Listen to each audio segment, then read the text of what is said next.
Hey everybody, Planet Aquarium MN. This is a video response to Florida Fish Tank's 150 sub contest here. And the topic is Florida Fish Tanks is looking for some help on his aquascaping and what we would suggest or what we would do with his tank to make it look better. There's a few rules I follow when I'm aquascaping a fish tank.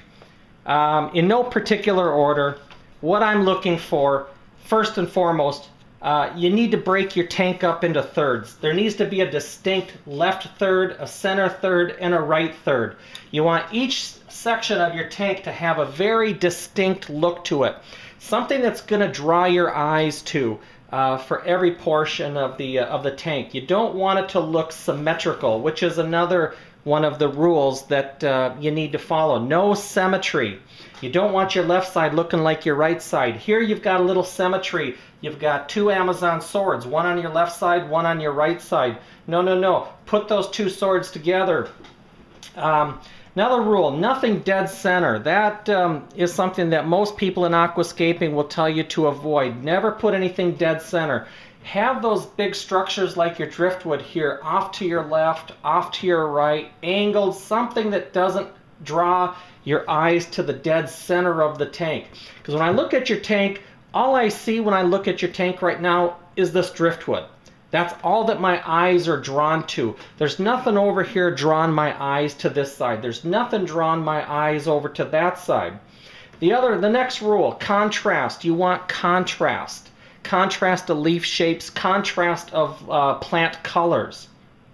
So nothing unnatural. That's another rule. So nothing unnatural. You don't want to stack a couple of rocks on top of each other so they have a very unnatural look. But those are the basic rules. Again, break your tank up into thirds, no symmetry, nothing dead center, contrast, create focal points, and nothing unnatural. Now here's what I'd do with your tank. It's a great looking tank. You've got very healthy looking plants. You've got some really nice crypts down here. Looks like some dwarf sage, maybe, or pygmy chain swords. Not quite sure. Looks like dwarf sage to me. Some nice crypts here. A couple of nice Amazons. You got a nice looking Anubias growing on your driftwood. Some water wisteria. Looks like a little bit of Ludwigia, probably Ludwigia repens over here.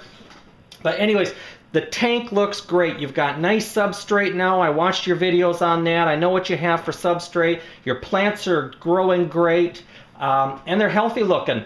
Here's how I would clean up your tank, and here's what I would do to it. This driftwood, take it off a dead center. I would move your driftwood over to the left side. I would tilt and rotate it so this hump is towards the back of the tank a little bit more. I would bring some of your wisteria over to the left side with your Ludwigia. You've got great contrast with the Ludwigia stems and the leaves. They're an oval shaped leaf versus the long skinny oak leaf type shape that you're going to get off your wisteria. They offer very great contrast both in color and leaf shape. Get your tall stem plants over here on one side. Don't have tall stem plants across the entire length of your tank. Thin them down if you need to.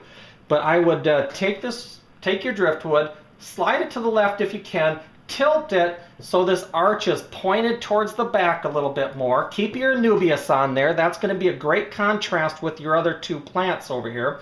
But get your wisteria over behind this driftwood. Keep your Ludwigia where it is, and that's going to take care of that part. What I would then do is take this Amazon sword and I would put it over here on this side with your other Amazon sword. But clean this up here, get these tall stem plants, clip them first of all, give your tank a nice clipping, a nice healthy clipping of these stem plants, replant them over here, get your wisteria and your Ludwigia together, tilt your driftwood so it's not dead center. Get your Amazon sword, put it over here.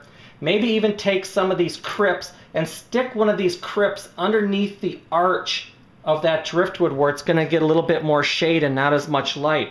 Crypts are going to love that. You know, stick a couple of those back underneath that arch.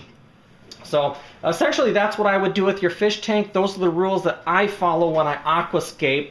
And Here's what I did with my tank, and here's why. All right, Planet Aquarium MN, bringing the second portion of my video for Florida Fish Tanks 150 sub contest entry.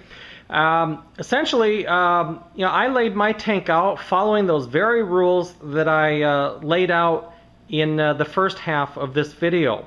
When I was showing you a picture of your tank and what I would do with it, those are the same rules that I used when I set up my tank, and this is the result. When you look at my tank, you do have a focal point here, and there's no doubt there's a focal point with that manzanita driftwood with the overgrown Taiwan moss, which is a whole nother issue. That's going to be thinned down. But anyways, that focal point, that Taiwan moss on that manzanita branch, sloping from this corner up this direction, it doesn't keep your eyes focused just on that. There's something different going on in each section of my tank. This center section is so vastly different and unique from this section here and this section over here. Same thing I'm talking about with your tank. Get your tall stem plants over on the left. Have your driftwood start from the left side of your tank, arching to the back.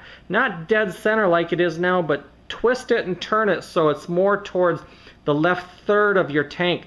Put a couple little small crypts underneath there. And then in the middle, kind of have it a little more open with a couple of those crypts in that second part of the driftwood that you have, kind of sloping down. On the right side, put those two Amazon swords over there. But same principles were applied to this tank. There's different contrast and different colors everywhere in this tank. If you look back here, you've got glossostigma round leaves next to long, thin, narrow leaf of the Blixa japonica. The Pogostemon or Pogostemon helferi, completely different and unique from everything else even close to it.